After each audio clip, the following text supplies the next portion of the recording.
A man had a handgun inches from my wife's face, hands shaking, chest puffed with fake authority, right out in our own front yard. All because she jogged past the HOA clubhouse without showing ID.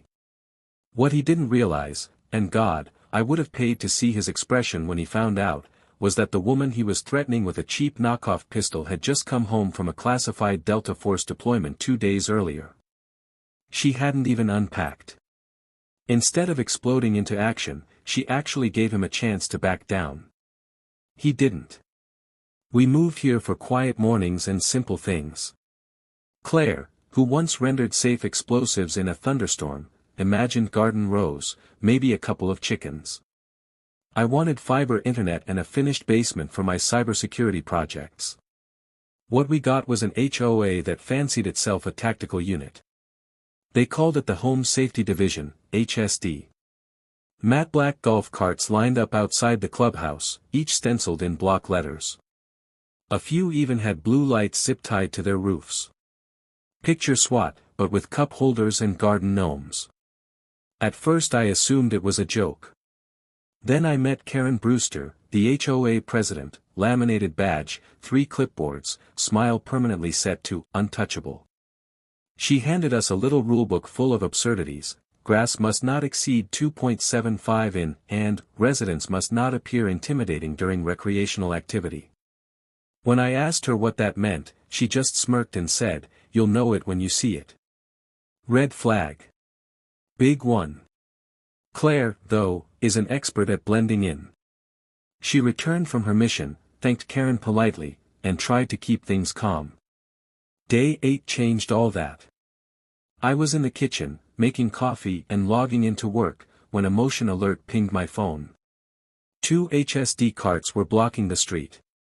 On the camera feed, Claire stood perfectly still, hands slightly raised. A man, maybe 50, stuffed into a tactical vest, had a pistol leveled at her chest and was shouting about restricted jogging zones. That's when I realized these weren't neighbors with clipboards. These were armed cosplayers who'd convinced themselves they were above the law. The man barked orders like he'd memorized lines from a police drama. Hands higher. You're trespassing in a restricted jogging zone. His voice cracked halfway, he was all bluster and no control. Claire didn't flinch. She tilted her head the way she does during briefings and spoke calmly. "Sir, brandishing a firearm in a threatening manner is a felony under Florida law. Think carefully about your next move." The man blinked. No one had ever talked back to him like that. "Don't you quote laws to me," he sputtered. "This is HOA jurisdiction." Claire laughed softly. "The HOA doesn't outrank the Constitution," she said, steady.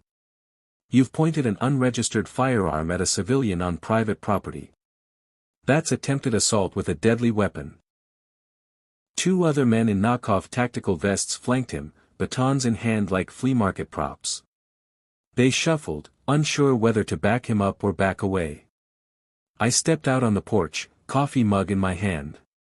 "Gentlemen," I said, "this is your last chance to walk away before things go sideways." The leader snarled, "Stay out of this, sir. This is an official enforcement action under the Home Safety Division." Claire smirked. "Official?" she asked. Then she moved. I've watched her train. She can disarm a man with a hairpin. Seeing it happen in our front yard was something else. In one smooth motion she slipped in, grabbed his wrist, twisted, the gun flew free and skittered across the pavement. With her other hand she shoved him into his buddy. Both men hit the grass. The third guy, either braver or stupider than the rest, lunged with his baton raised. Claire ducked, swept his legs, and pinned him to the ground with a knee. She didn't even sweat. The leader clutched his wrist and whimpered, "You broke it." Claire crouched, face inches from his. "No," she said softly. "If I'd broken it, you wouldn't be holding it." That was the warning. Neighbors were already gathering at windows and doorways, phones out recording every second. Someone whispered, "Is that Karen's crew?" That's when Karen herself stormed across the street in her signature visor, clipboard flapping, shrieking, arrest her. She assaulted my officers. Claire dusted off her hands and looked Karen dead in the eye. Your officers, she said. They're about to be defendants. Perfect timing, sirens wailed. 2 sheriff's cruisers rolled up, lights cutting through the afternoon. Deputies jumped out, eyes taking in the tableau. 3 grown men in mismatched tactical gear sprawled on the lawn, one wailing about a wrist, another face first in the dirt under my wife's knee. Drop the weapons, a deputy barked.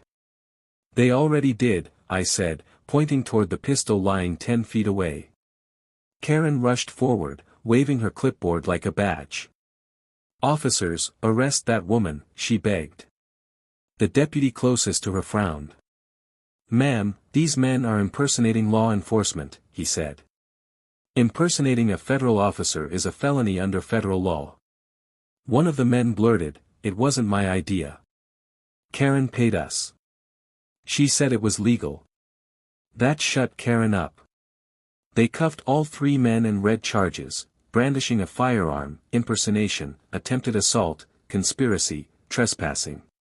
Karen tried to slip away, invoking her HOA title. A deputy grabbed her arm. Not so fast, he said. You're under arrest for solicitation to commit assault, conspiracy, and aiding impersonation. Her face went red. The crowd reacted, some gasped, a few cheered. I folded my arms and couldn't help grinning. You should have stuck to passive-aggressive letters, Karen, I said.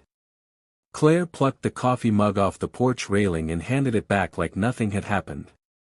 Told you it wouldn't take long, she said. The aftermath was even better than the takedown. The HOA called an emergency meeting and within a week Karen was permanently removed as president. With felony charges pending, fines, and a half-dozen lawsuits from rattled residents, her reign was over. The men she hired fared worse, denied bail, staring at serious jail time. The HOA's street cop fantasy imploded, no one wanted anything to do with leadership. Neighbors started stopping by to say thanks, shaking Claire's hand with new respect. A few already knew she'd served, most were stunned to learn she was still active Delta Force. That evening I sat on the porch as the sun slipped away and asked, think they'll try this again? Claire sipped her tea and smiled. If they're dumb enough, I'll be ready, she said. After that night everyone in the neighborhood learned one thing the hard way: don't pick a fight with the family that knows how to defend itself.